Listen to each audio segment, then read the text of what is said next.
And welcome into another episode of Two Idiots Talking Football. This is episode 4. I'm your host, James Knox, alongside my co-host, Joshua Brooks. Good evening, Josh. Good evening. So you look about how I feel. College life must be wearing you down a little bit, huh? Yeah. Yeah. Middle of the week, you're almost there. All right, so on tonight's show, going to recap week 1, surprises and disappointments from week 1. We're going to talk about our pick run recap, which both of us ended 10-6, even though we picked different games. We're also going to talk about some injuries, which there were some big ones to some what would otherwise be playoff contenders. And then we're going to get into patience or panic. And we're going to kind of take a look at some of the teams that lost in week 1 and whether or not they should have patience with their squad or they should panic. And I think we've got some pretty obvious ones that are going to be panicking after week 1. So let's start there, Josh. Any surprise or disappointment you had from week 1? I would say I was surprised that the Titans hung in there against Denver, that it was a one-score game. Yeah, I didn't catch a lot of that game because they were in the same window as the Rams. But what I did see was that Denver had Bo Nix did not look like Bo Nix of last year. And I'm wondering, obviously, Sean Payton, big quarterback guru, if whether or not he'll get that fixed. I'm sure he will. But, yeah, in terms of starting strong out of the gates, they did get the win, but it was not pretty doing so. Yeah, their defense was great in that game, having 6 sacks on Cam Ward. Yeah, I think that says something, too, for Cam being a mobile quarterback, that you can sack him 6 times. Yeah, getting to the quarterback, obviously huge for their defense and having any kind of success. They will get the chance to do that to Danny Dimes this week as they take on the Colts. I think other surprises and disappointments, I think the one thing I was surprised by was I did not realize that the Houston Texans defense was as good as they were. On top of being a very hard-hitting defense. Yep. Guys like Henry To'o, of course, they've got Will Anderson Jr., which I'll be honest with you, I completely forgot about until he got a hit on Stafford. Yeah, I didn't realize their defense was as stout as they are. And I think the other thing that I took away from that game was Nick Chubb still has some juice in those legs. Yeah. You know, he's got to be a load to bring down. I mean, I think a lot of people forget about him after he had that gruesome leg injury when he was with the Cleveland Browns. But that was kind of what I took away from that game. Other than that game, I watched a lot of the Jaguars-Panthers game, which I'll be honest, I think Trevor Lawrence probably looked as confident as he has since he's been in the NFL. I would agree with that. The interception he threw, that was really just a great play by J.C. Horn. Obviously the catch he made was, the catch radius on that is probably 1 or 2%. That's not something. Air Jordan. Right. That's not a play that's made routinely. Certainly, I saw that catch and I was like, "You've got to be kidding me!" And of course, like you said, that's just a good play he made. I didn't see Trevor make very many mistakes. I thought they ran the ball well. 200 yards of rushing. I was going to say ETN, man, really shouldered the load. You did. Tank Bigsby had 6 carries for 12 yards or 13 yards. Yeah, not a whole lot. Nope. So, yeah, I was really kind of impressed by how they just. It was a lot of ball control, and of course they had to do it with the lightning delay too. So you've got that on top of the kind of slowed their momentum. But yeah, I thought they played extremely well. Now that is the Carolina Panthers, so they have certainly a bigger challenge this week, taking on the Cincinnati Bengals. But we'll get to that here in just a second. So we'll go ahead and move on to our picks recap, and it's kind of weird. Obviously, we both ended up 10-6 this week rather. And really just on different games. We'll take kind of the games that we were different on. The first one being the Raiders and the Patriots. I really thought the Patriots at home would beat Vegas, but I'm not so sure that Pete Carroll doesn't have that team playing some inspired football. Yeah, Geno looked probably about as good as he's ever looked, really. That's what I was thinking too, like Geno being Geno from Seattle. A huge disappointment for me was Ashton Jeanty. Yeah, he scored. He got a touchdown, but I'm with you. I wasn't And I don't. Maybe it's because they changed his running stance in the backfield. I'm not so sure, or it was just kind of like that rookie, that rookie kick there. I'm not sure, but yeah, he didn't look as confident in the backfield as we've seen him before. I mean, Gino looked calm in the pocket, like I really haven't seen. Right, and I think as Ashton Jeanty kind of teaming up with Gino back there, I think as he plays more games, he'll get his confidence level up as well. Like I said, I thought that Drake May played well. I thought the Patriots, obviously there was a 1-score game, they had a chance, but when it came down to it, the Raiders were able to salt that game away. I think the other game that we looked at, I know one that I missed, and I think we both missed this one if I go back and look at it. I was really surprised by the way the Chargers took it to the Chiefs on Friday night. I was too. Justin Herbert, when you've said it, and I've kind of agreed with you, thinking that he is only a regular season quarterback, he looked really good in that game against the Chiefs. They were able to kind of, again, it's all about ball control. I think a lot of the games we saw this week, it was about ball control. The Chiefs lose Xavier Worthy in that game. We'll talk about that in just a second. Travis Kelce coming out and taking responsibility for that earlier today. I think the Chiefs are in trouble going forward if you don't have Xavier Worthy, and you're going to miss Rashee Rice for another 5 games.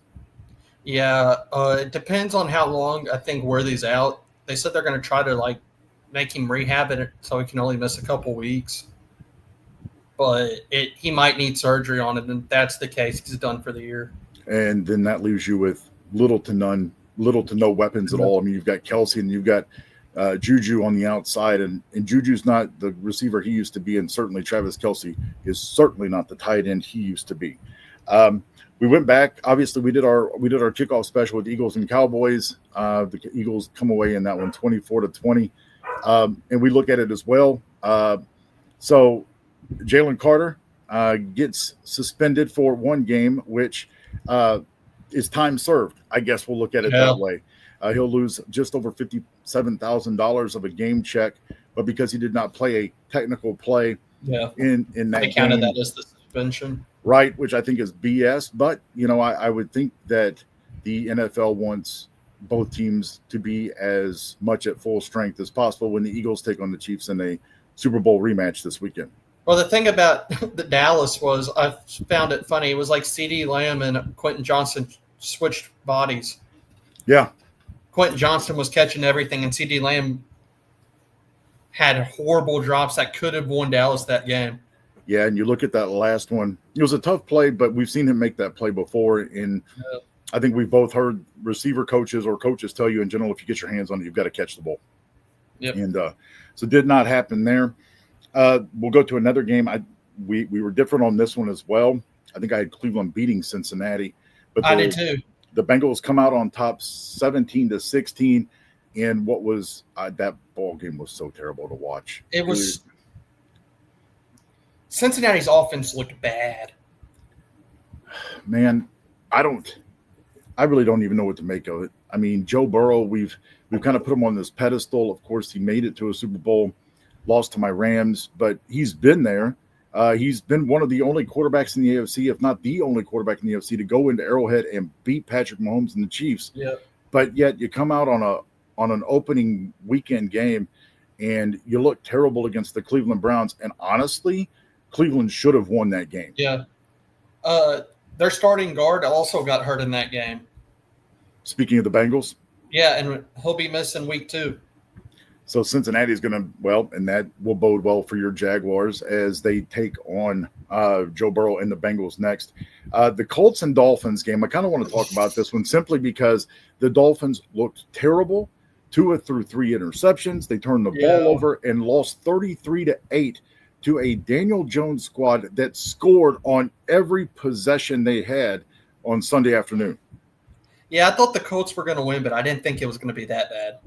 What in the blue hell is going on with Tua and the Miami Dolphins? They looked like a high school team. Look, I've seen high school teams that could beat them. And I say that facetiously, but in all reality, I mean, we're in a situation now where Mike Daniels, year 4? Yeah. Is this year 4 with the Dolphins? There has to be growth, and there hasn't been. It looks like Brian Flores has been right. Well, and you might, yeah, that's something I didn't think of. It's a very good point. And if you go back to it, Brian Flores pretty much in layman's terms said that Tua wouldn't amount to anything as a starting quarterback in this league. I just wonder, and really going into it and looking into, you know, what's wrong in that offense. I mean, Devin Achane, you've got Tyreek Hill, who he's in a little bit of hot water himself outside of the game. He and Tua had been at it all year or all off season long. Yeah. You know, there's no growth there. I think, they got to that game against Kansas City, that playoff game where it was extremely cold. They lost, and it seems like it's been downhill since. I mean, Devin Achane was the only bright spot of that game for the Dolphins.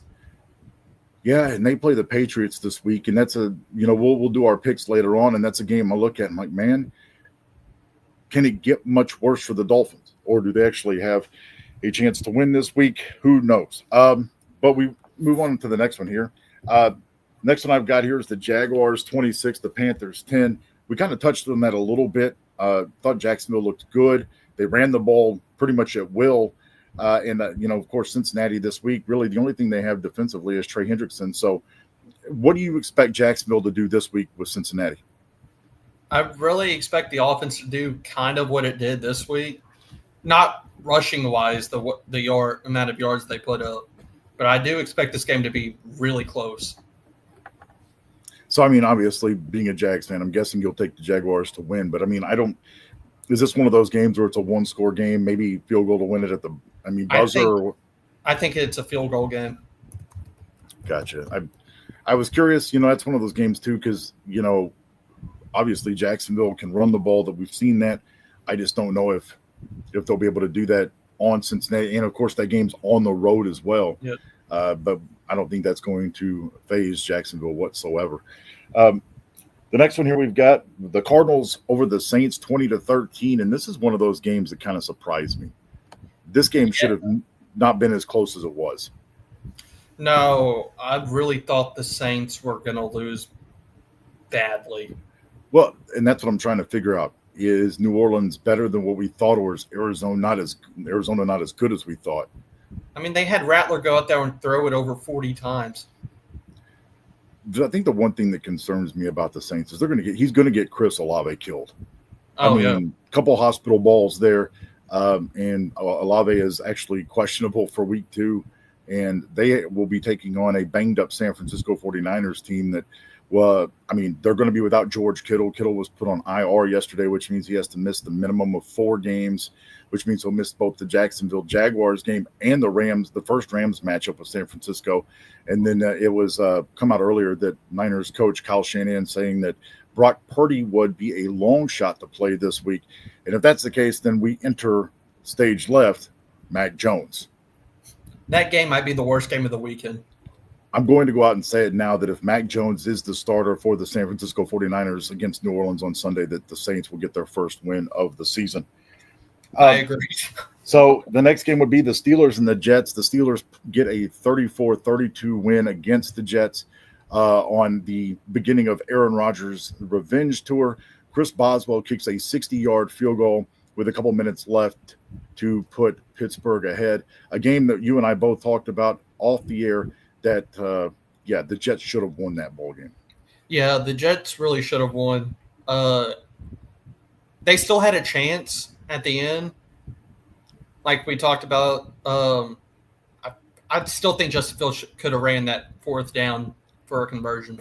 Right. And like I had said, maybe it's a situation where he's told, hey, don't be a run-first quarterback. Nonetheless, the fumble by Xavier Gipson did not help. And because he fumbled, he is gone. So the Jets cut him. Aaron Glenn gets rid of. That's a terrible way to put it, but that was the case. Going back and looking, he has fumbled 10 times over the last 2.5 years. He fumbled 5 times in 23, 4 times last year, and the 10th time was the lucky time, I guess. And that would get him released from the Jets.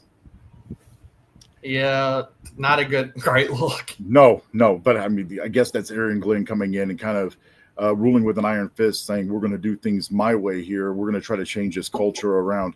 And that's one way to do it. Like you said, they certainly have Justin Fields looking like an NFL quarterback.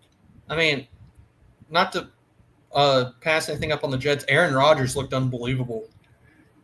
Man, I wonder if this is truly going to be the Aaron Rodgers revenge tour, because I'm starting to think so. Man, he made some really good throws, tight windows, getting the ball to DK. I wonder if that defense is going to. I mean, you gave up 32 points to the Jets. I mean, yeah, it's week 1, but goodness gracious. Yeah. I mean, what are we doing here? This might be a reverse year where the offense is the best part of that team. Yeah. I mean, and the Steelers have been notoriously known for their defenses over the years. You may be right. So they get the win over the Jets, 34-32. The next game on the docket is the Commanders over the Giants, 21-6. I don't think either one of us we're not surprised by this whatsoever. The only thing I'm surprised about is Russell Wilson starting on Sunday. Look, there is absolutely in no way should Jackson Dart be on the sidelines. Jackson Dart, yeah, he should be the starter. Yeah, we agree on that. I mean, he should definitely be the starter. And look, I don't want Russell Wilson anywhere near my rookie quarterback. I mean, yeah, sure, he won a Super Bowl in Seattle. This ain't Seattle. This is far from Seattle. Yeah. It may sound weird because I wouldn't have said this 5 years ago, but if there's a quarterback that I want mentoring Jackson Dart, it's Jameis Winston. Yeah. Yeah. He knows all the errors of being a first-round pick. Bingo. And not being a real success. You're right. And you know, his best year was he threw 30 touchdowns and 30 interceptions in Tampa with Bruce Arians as his coach. But you're right. I mean, he's been there. He's unfortunately had to deal with the downfall of being a number 1 pick or a first-round pick rather that just didn't work out. And I think Jameis has learned. I thought we saw that with the Browns last year. You could tell that he really learned from a lot of the mistakes that he made early on in his NFL career.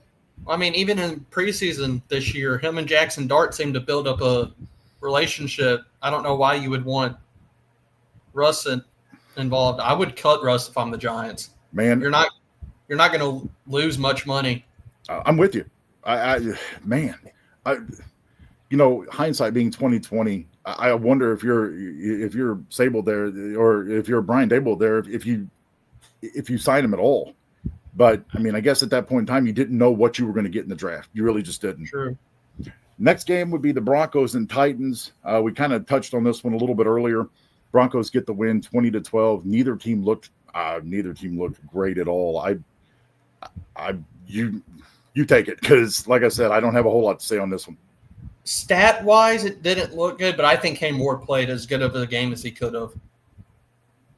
You want to, elaborate, please. You saw more of that game than I did.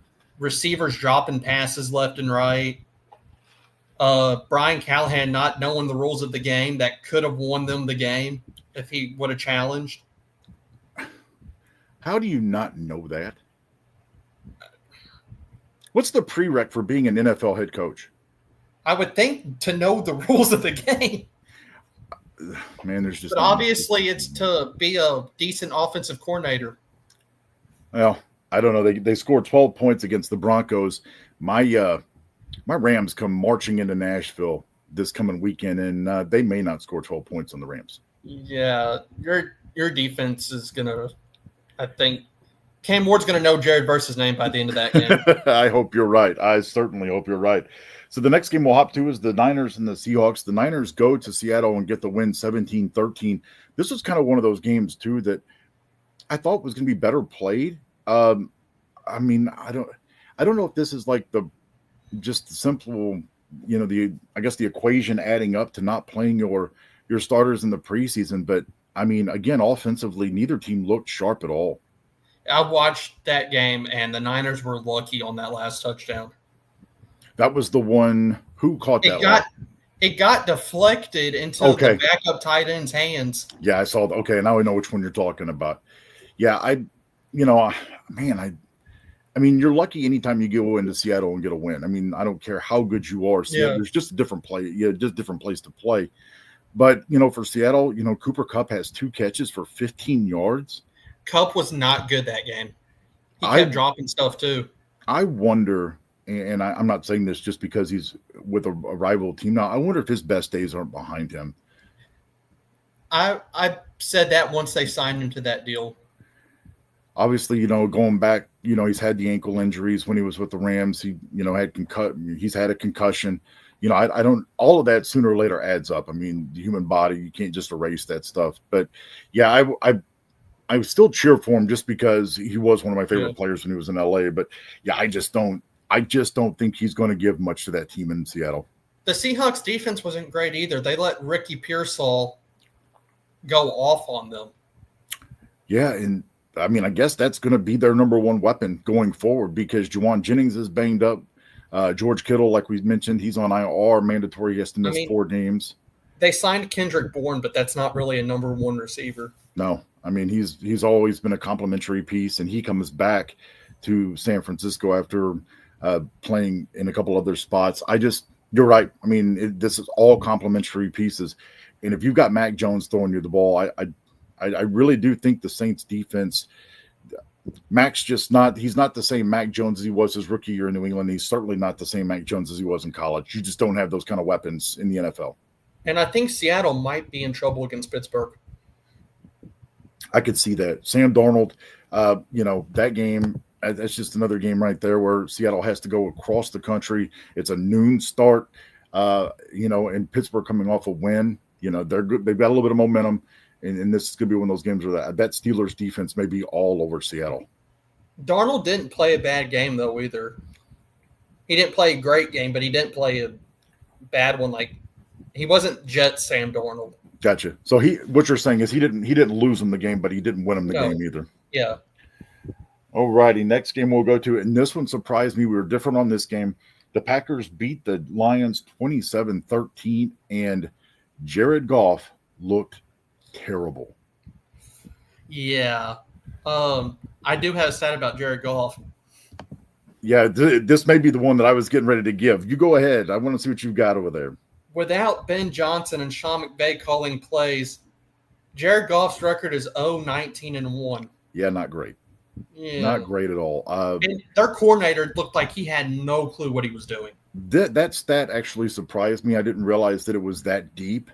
But yeah, I mean, that's not impressive at all. When it comes down to it, I don't know. I mean, it's tough because you wonder if Dan Campbell needs Ben Johnson and vice versa, because we saw Ben Johnson, hey, he coached a hell of a game for 3 quarters the other night. Unfortunately, that doesn't get you a win in this league. But Dan Campbell is not an offensive play caller, has never been an offensive play caller, and I think offensively they're going to be in trouble. Yeah, because they were running the ball when they should have passed and passed when they should have ran the ball, and Jahmyr Gibbs was a non-factor. See, that's the thing, and I hate this for Detroit in terms of, like, they have all of these weapons. You've got Jared Goff, you've got Jahmyr Gibbs, David Montgomery in the backfield, you got Jamison Williams, you've got Amon-Ra St. Brown, wide receivers, you got Sam Laporta as your tight end. You are stacked offensively, and yet you have nobody that knows how to use those weapons properly. And people were worried about the Packers' run defense after letting go of Kenny Clark. Their run defense was really good. You ain't running on that team. No. I mean, you've got to have a big-time sellout where you've got to have wide receivers blocking and tight ends chipping. And, I mean, yeah, you're not just going to run. You're not going to line up 1-on-1 and run against this team. No. The Packers are much better than what I thought they were going to be going into this season. And now they'll get tested. Obviously, they still have to go on the road, and they're going to get tested tomorrow night as the Washington Commanders come to town. So that may be a team that can run on them simply because Jalen Daniels can, run. All right, so let's go to the next game. The next game is the Rams and Texans. Rams get a win 14-9 over the Texans in a game that was a lot closer and a lot scarier than what I thought it was going to be. I'm telling you, the Rams offense looked like they had not played a snap all year, and they hadn't. McVay doesn't play the starters in the preseason. Puka Nacua may be the toughest man walking. I'm still not sure how he took that hit. Cut him above his eye. Came back in the game, man. And I'll tell you what, if you kind of a nut like I am, I was on YouTube, oddly enough, where we're streaming for the first time tonight. And they had him mic'd up for that game, actually.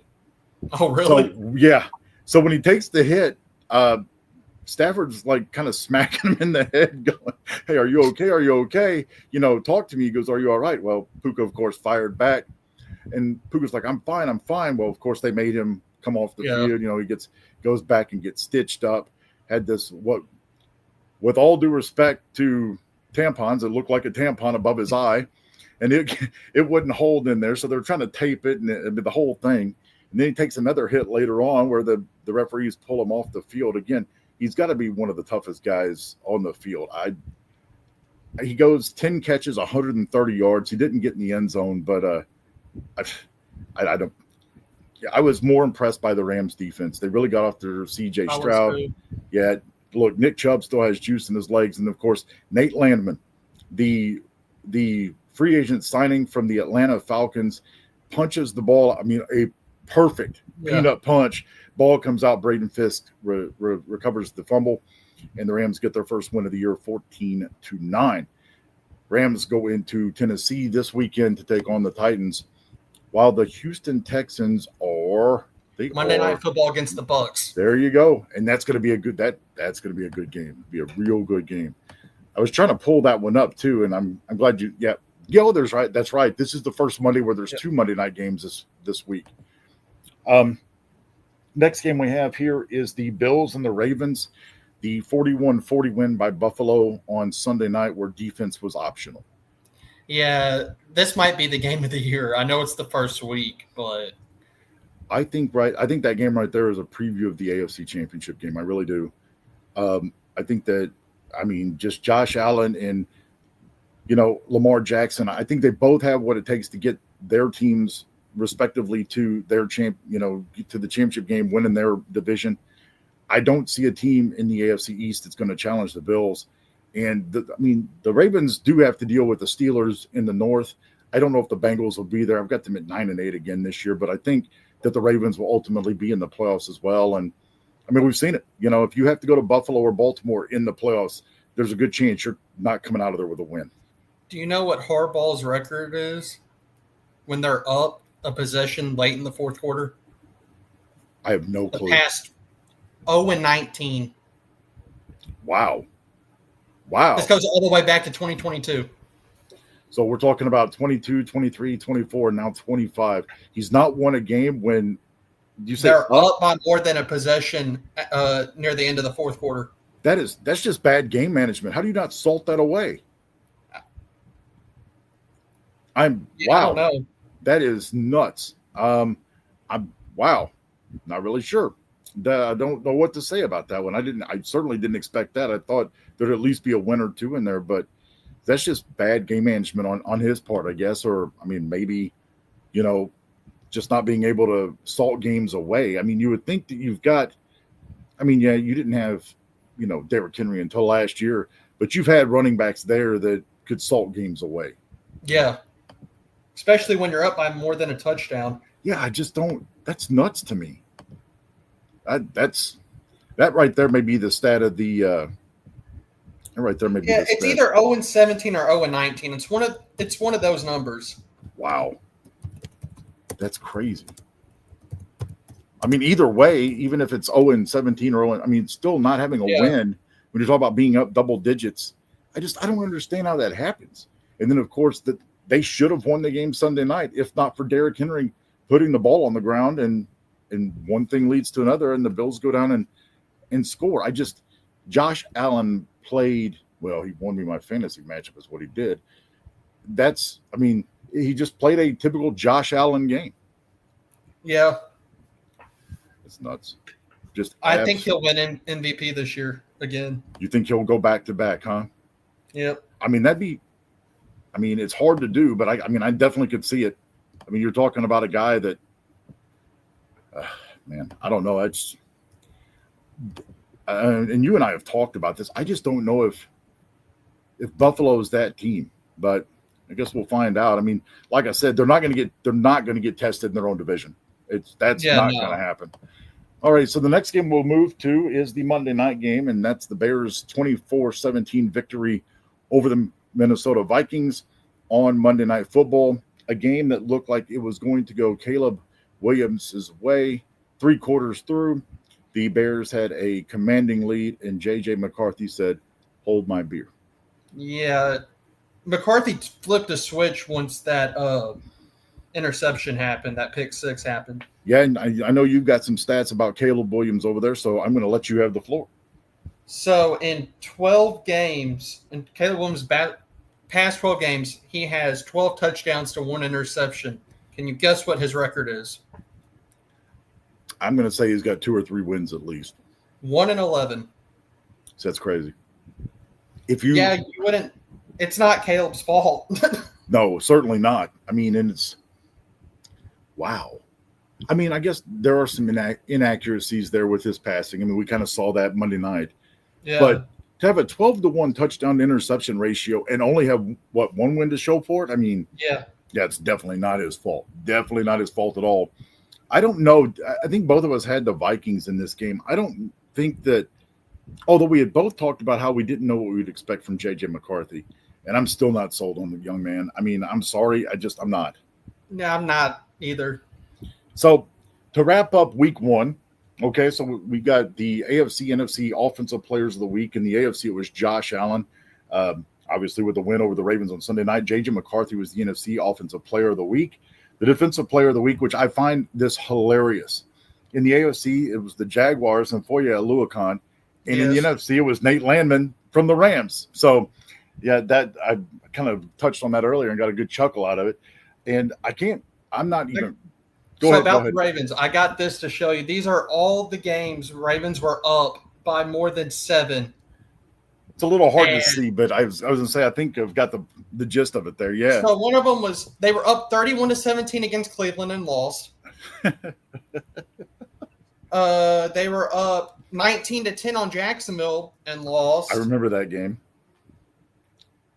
They were up 35-14 on Miami and lost. The Bills are on here twice. Of course they are. I mean, I don't. What is wrong with their game management? I don't know, man. I don't know. I mean, you got to learn to salt away games a little bit better than that. I also wanted to touch on too, so I was looking at Pro Football Focus, and of course they rate players every week. And the 2 highest players this week that were rated were Stafford and Puka Nacua, which I found that to be crazy considering, Stafford didn't put up, stupid high numbers or anything, but it's just there's a lot of different metrics that go into that. And I'll tell you what, for everybody who was worried about Matthew Stafford's back during the preseason, I don't think so. He looked really good, and he took a couple hits. He was efficient with the ball. Yeah, man. And the ball came out quick, and that really may be the result of this, that he doesn't want to take those hits. And I wouldn't blame him. No, and Houston came after him. I mean, they did get to him a couple times. And of course, you see that happen. Get the tight cheeks there a little bit whenever you see your star quarterback getting hit. So we've talked about some of the injuries going into week 2. Obviously, George Kittle being on IR, missing the next 4 games. Brock Purdy being a long shot, and those are the words of Kyle Shanahan going this week. We've got obviously Xavier Worthy. I think, would you say they were going to try to get him to rehab? Rehab. Andy Reid said it was day to day, but then came back and was like, if he needs surgery, he's out for the year. Man, that would be terrible to lose him in game 1. I don't care who you're a fan of. I'm not a big proponent of seeing team star players get hurt. I know on the Rams side, Steve Avila and I believe it was Rob Havenstein. No, that's not correct. Yeah, they both have ankle injuries, and they are week to week. Sean said that there's a good chance that they could play this week against Tennessee. I don't want to say, we'll just rest them because we don't need them, but I would think that you need your best tackles out there every week. There's something new about Purdy. Yeah, go ahead. He could be out for more than just 1 game. Okay, what's the news? And I'm guessing this is up to date. Yes, Adam Schefter just put this out 20 seconds ago. All righty. They were talking more about Purdy's injury and how it could be more than just 1 game that he's out for, because they're saying the shoulder injury is worse than they thought. Okay, so initially it was the shoulder and it was his toe. And we laugh about a toe injury, but we saw what happens. Deion Yeah. Sanders having his toe removed actually happened because of an injury in the NFL. So the shoulder is worse than initially thought. Oh, boy. They're Yeah, trying out quarterbacks, too. Oh, really? They brought Mike White in for a visit today. My goodness. That is, wow. I didn't expect that. But so that was Yeah, I didn't either. Up to date from Adam Schefter then. That's okay. Well, that really makes things a little tougher on the Niners. You look at San Francisco and just their schedule going forward. They've got the Saints. They're at New Orleans this week. And then let's see where they go after that. So they're at the Saints this week, and then they're home against Arizona, and they're home against Jacksonville, and then they go to SoFi to take on the Rams. This is not, if he's missing any amount of time. Man, I hope he misses that Jacksonville game. And then so week 6 is at Tampa. So you're at LA, at Tampa, and then week 7 would be home against Atlanta, and then you're at Houston. Man, they don't have their bye until week 14. Yeah. So I mean, you're talking about a team that they don't have their starting quarterback. I know that Kyle Shanahan is like the quarterback whisperer, but you don't have your starting quarterback. I don't care who you are. I mean, Mac Jones. I mean, obviously they're bringing in Mike White and they're trying out other quarterbacks. There's not a whole lot of faith to be had in Mac Jones. Yeah, they brought Mike White in today, and it just came out. And look, I love Mac Jones. Mac Jones won me a national championship at the University of Alabama. Well, you're the only one here that does. Well, you didn't like him because he backed up Trevor for a year, and it was when he did start, he was terrible. I understand. You know, it's crazy how he fell off from being. I mean, his rookie year in New England, he was really good. I mean, he was serviceable at the very least. The hell, they won 9 games. I mean, that was when Josh McDaniels was his offensive coordinator. That's true. And that might have played a big thing in that. You are correct. I would have. Who now is the offensive coordinator again for the Patriots? Well, you know, and hopefully Drake May can, you know, I guess get better, improve underneath that. I don't know. Like I said, I mean, the AFC East, I mean, you're looking at, we kind of touched on it when we did our playoff picks. I mean, there's only one team that I think both of us had coming out of the AFC East. I don't see, you know, there are some people that actually had the Patriots making the playoffs. They're going to have to catch fire. And then they can beat the Dolphins and they can beat the Jets. I don't think they're going to beat the Bills. No. I mean, they always split one game with the Bills somehow. Yeah, it's weird. But I think that goes back to the divisional games, just the idea of being in the same division and knowing your opponent so well. So, I don't know. Who knows?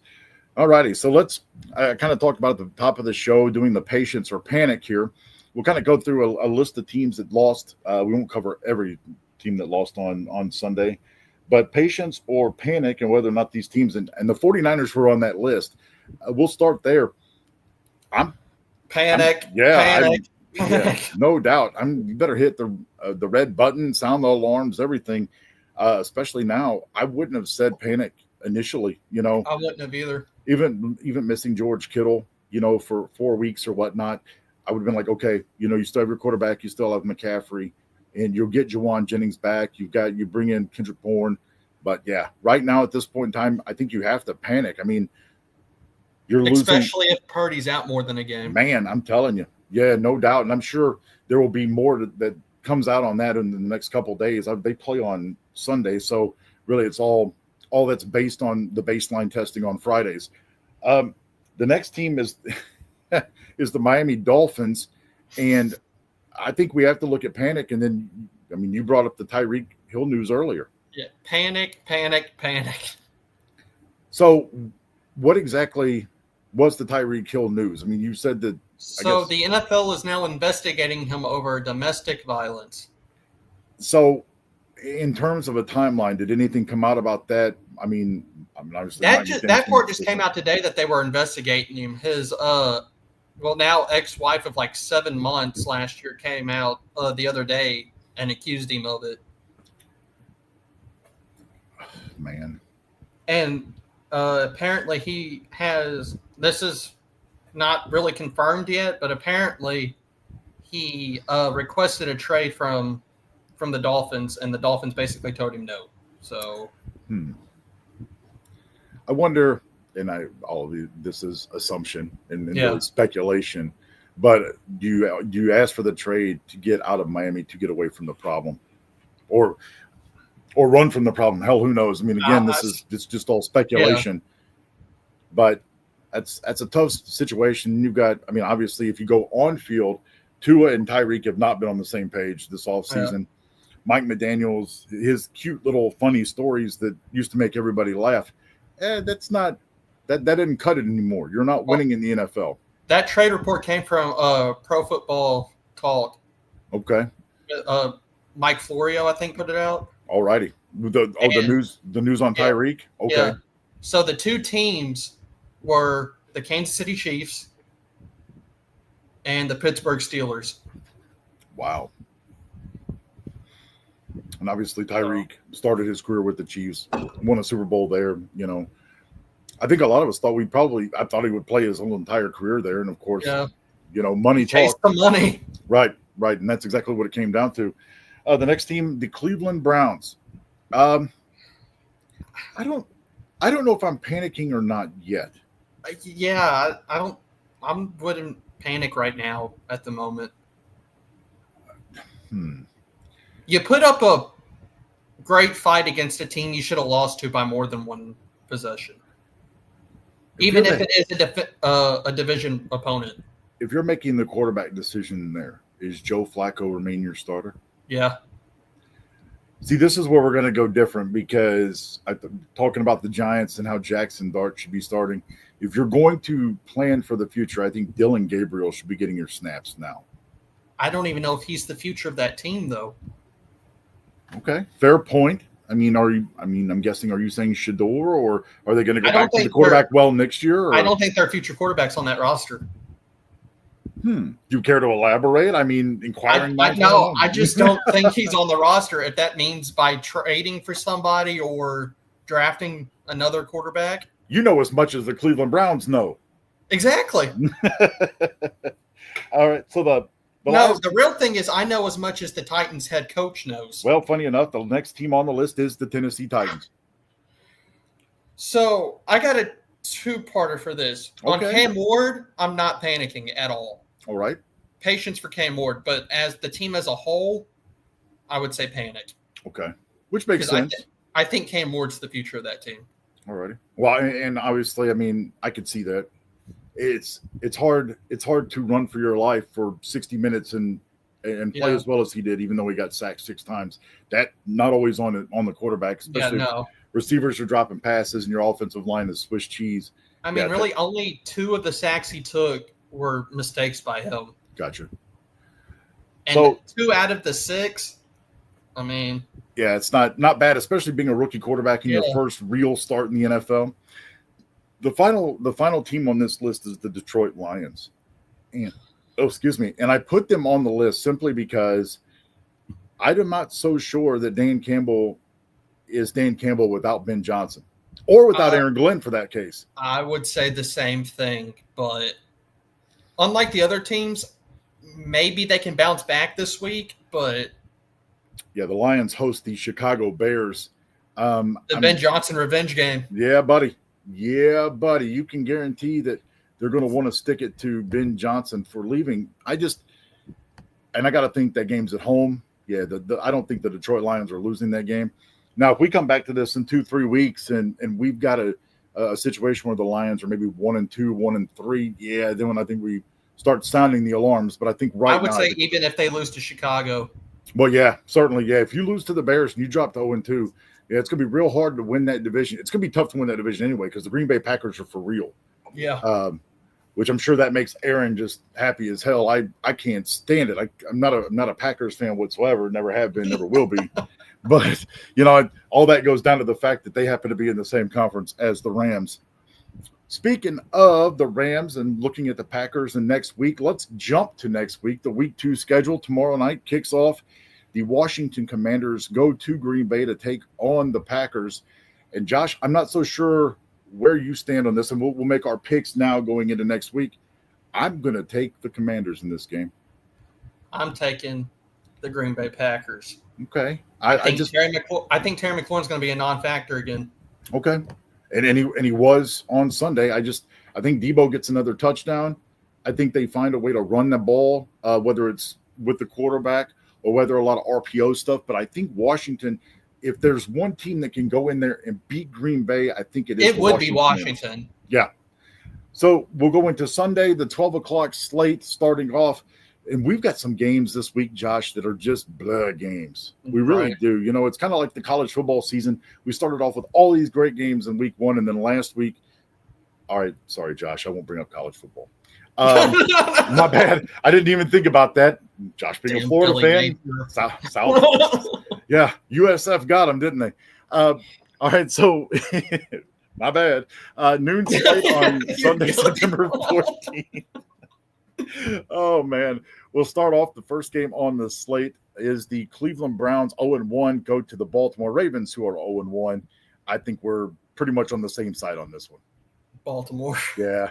Got the Ravens winning this one. And bounce back game for them, too. And they're at home. They're going to be pissed off. I've got the Ravens winning big in that game. The next one in the 12 o'clock slate is the 1-0 Jaguars at the 1-0 Bengals. This game is going to be sneaky good.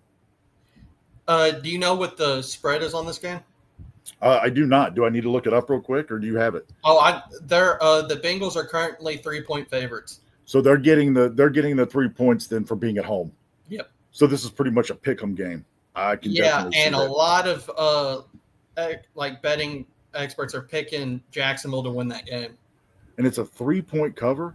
Yep. I don't like that. If I was getting 3.5, I would bet the Jaguars still want the hook. I could see that being a 3-point game. I do too. I think the final score is 24-21. Okay. All right. All right. Way to put it out there. Write that one down. Yeah. So the next game in the 12 o'clock slate is the 0-1. You didn't pick who you were. Oh, I didn't, did I? That's because I'm trying to avoid it because I really don't. I mean, this is kind of a. Oh, come on, James. Game. You can't avoid it. Well. I didn't avoid your game last week. This is a push. Well, that's because we were playing the Texans at home. For sentimental value, and I'll be on your side, I'll take the Jaguars. I think that's a good game. That'll be a good one to watch. It's either going to be a really good game or a really boring one. Well, that could be it too. I mean, you may have it would be weird if you had a defensive struggle because I don't trust Cincinnati's defense. But, it could be one of those games too where just nobody moves the ball. Crazier things have happened. It's week 2. I mean, it really is. The next game on the slate is the 0-1 Giants at the 0-1 Cowboys. This is a no-brainer. Dallas. Yeah, by at least 20. I don't think the Giants have 20 is too generous. I don't know. I mean, I really feel bad. I think Dak throws like 4 touchdowns. I feel bad for Malik Neighbors. I don't think that Giants offense is terrible. I think the problem is their defense is garbage.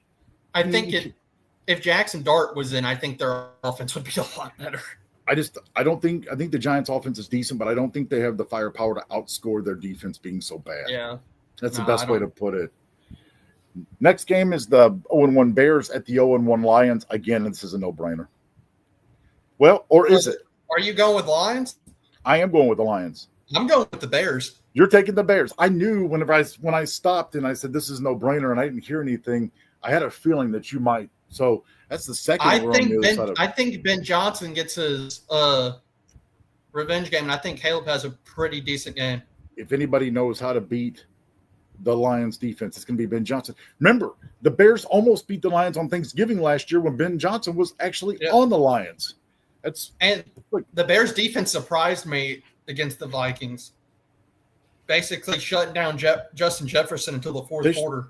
They sure did. Next game, the 0-1 Patriots at the 0-1 Dolphins. And this is a no-brainer. Dolphins? No, I'm going New England. See, I'm going to go with the Dolphins. I think the Dolphins win at home. I think there's something to be said for Miami humidity. Yeah, I'm taking Vrabel as coach over Mike McDaniel. Okay. All right. So there's three. Man, there's three different. All right. So the next game is the 1-0 49ers at the 0-1 Saints. Who do you got? I'm thinking New Orleans. Same. If they had Purdy, I would take the Niners. But if they don't have I mean, Purdy, that would be a no-brainer. Yeah, I mean, if they had Purdy, it's a no-brainer. Next game is the 1-0 Bills at the 0-1 Jets. The Buffalo Bills. I'm going to take the Jets. I'm going to take Justin Field and the Jets, and I think that because the Bills defense was garbage. Yeah. And I think the Jets can. The Jets defense was garbage too, though. It's true, but they also scored 32 points. So I think this may be a high-scoring game. Oh, I don't think it's going to be a blowout. No, I think it's going to be a high-scoring game. This is going to be one of those games I think surprises. I mean, don't bet the under. That's all I'll say. Yeah, no. The next game on the 12 o'clock slate is the 0-1 Seahawks at the 1-0 Steelers. I've got Pittsburgh. I do too. Yeah, I think going all the way, and we touched on it earlier, going across the country, I think the Seahawks are going to have issues. I think that Steelers defense is going to put a pounding on Sam Darnold in that Seahawks offense. The next game on the 12 o'clock slate, and the last one on the 12 o'clock slate, is the 1-0 Rams at the 0-1 Titans. LA. Yeah. I think the Rams score more than 2 touchdowns this time, but it may be a 21-7, 21-10 type game. Might be 26-10. You never know. Now, I want the Rams offense to break out. I just know we're not there yet. You know, for me, the first game, it's really like the preseason because they didn't play. They get reps, but and Stafford missed a lot because of the back injury and everything. So, the offense is going to take a little bit of time. You better just hope Jeffrey Simmons doesn't have the game he had against Denver. Yeah, I hope not. 3:05 on CBS. It's the 0-1 Panthers at the 1-0 Cardinals. Arizona. Yeah, I think when it's said and done, the Rams and Cardinals are both 2-0 in that division. That's kind of an easy one. I think they run all over Carolina, too. I think they do, too. And I think Kyler Murray and James Conner hurt the Panthers defense. And I think James Conner has a big day. 3:05, it's the 1-0 Broncos at the 1-0 Colts. The Denver Broncos. Yeah, I'm with you. I don't care if Danny Dimes scored on every possession. They were playing the Dolphins. I think the Broncos win this one. This game is in Indianapolis, and it's a 3:05 start. It's kind of a weird kick. I think this will be more of a defensive game. I think it will be too. I really do. The 3:25 game on Fox, it's the America's Game of the Week. It is the 1-0 Eagles at the 0-1 Chiefs. This game is not going to be close. This game should not be America's Game of the Week. This game is going to be a blowout, and Philadelphia is going to take them behind the woodshed. I have to agree. I don't. This is. I know that when you put this game on paper back in May, this looked like the game that it should be, that we all thought it would be, but not happening. Sunday night, we've got the 0-1 Falcons at the 1-0 Vikings. Why is this the Sunday night game? I didn't know. Who do you have? Because this one's hard for me. I'm actually taking the Falcons. I was thinking the Falcons mainly because of Bijan. The one caveat I have is right now the Falcons, Drake London is questionable to play. They're saying that he's going to, but he's got a banged up shoulder. I don't think it matters. I think Bijan Robinson. Yeah. I think DeAndre Swift ran all over him. And I think ball control. Both teams are indoor teams. This game's being played in Minnesota. Yes, the atmosphere is amazing, but I think the Falcons can travel and beat them. I do too. Monday night games, we have 2 of them. The early game is the 1-0 Buccaneers at the 0-1 Texans. I'm taking Houston.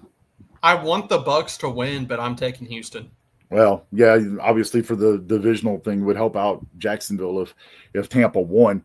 I really think that what I saw to C.J. Stroud, I really think that Nick Chubb's going to have a big game. I really, after seeing him, and he still has some juice in those legs, yeah, I don't think I'd want to get in front of him to try to stop him. Don't be shocked if Emeka Ibuka has a good game again. Oh, I won't be. Talk about having a coming out party on Sunday. That was, I was highly impressed by that kid. Because you're going to have Stingley all over Mike Evans. Yeah, and it's going to, if you shut down, it's like pick your poison. which receiver is going to burn you. And I mean, I thought Atlanta did a good job, but the last touchdown, yeah, that was pretty much I don't, it just kind of took the steam out of Atlanta's sails. Of course, Younghoe Koo, I don't know where the hell I don't know if he was trying to split the uprights or kick it to the concession stand in section 305. The late game on Monday is the LA Chargers at the Vegas Raiders. Both teams are 1-0. Raiders coming off the win against New England, and the Chargers beating Kansas City in Sao Paulo, Brazil. I'm going with the Chargers. Yeah, I've got the Chargers too. I think Justin Herbert has a good day. I think Justin Herbert has the same type of game he had against the Chiefs. I can see it. And that's not to take anything away from the Raiders. I mean, Geno Smith, he may have a great game. And really, honestly, this could be another shootout. Yep, and I wonder if this is the kind of game that gets Ashton Jeanty going as well. It's a divisional game, maybe kind of get the juices going. I think he's gonna be a great running back in the NFL. I just think obviously a slow start, and we've seen that out of rookies before. Yeah. But I mean, he did get on the scoreboard on Sunday as well. So it's kind of hard to say he had a bad week when you do score a touchdown. But yeah, that's the week right there. We've got 4 games that are different. So that'll be interesting to see how those kind of shake themselves out. Who's 2-0 after the week, who's 1-1, or who will be panicking with a record of 0-2. It'd be interesting, that Chicago-Detroit game, and that's going to be an interesting one because if the Bears go into Detroit and beat the Lions, I think they're sounding the alarms. And I think I'm kind of shocked that's not their game of the week. Yeah, me and you both. But I honestly think that it's just the reason it's the Eagles and Chiefs is because it's the Super Bowl. Yeah, it's the Super Bowl rematch, and that game certainly doesn't have the luster that it had back in May. I mean, you're without, Rashee Rice, which I think we all knew a suspension was coming there, but didn't know exactly what it would entail. And then now the Eagles have Tank Bigsby. Yeah. I mean, they're not going to play at running back. That's a kind of one of those transactions that went under the wire too. You guys traded Tank for 2 draft picks, and then the Jaguars went to the Rams and selected Cody Schrader, Mizzou grad, off of our practice squad, off the Rams practice squad. Do you know about the trade? No. So the 5th round pick that they got can turn into a 4th because it's the pick that they gave for Bryce Huff. Okay. So if Bryce Huff has 8 sacks, it turns into a 4th. Okay. I didn't know if it was one of those that was conditional, like if they made the playoffs or something like that happened. And it came out that the Eagles want to play Tank as the kick returner. Okay. Instead of, I'm not too sure about that one. Yeah, me neither. This make a whole lot of sense. Especially with Will Shipley being injured. Right. Well, I was getting ready to touch on was that they've got their fair share of injuries too. Will Shipley being a big one. Yeah. I wonder if he'll see some reps at tailback though. I mean, if he needs probably. If you're going to spell Saquon, I expect Saquon to have a big day against the Chiefs. I mean, hell, he did in the Super Bowl, and nothing's changed. I mean, he didn't really have a big game against the Chiefs in the Super Bowl though either. He got, I guess so. But A.J. Brown and Devonta Smith are going to have a big game because I don't think they're going to do what they did last week and barely be. Yeah.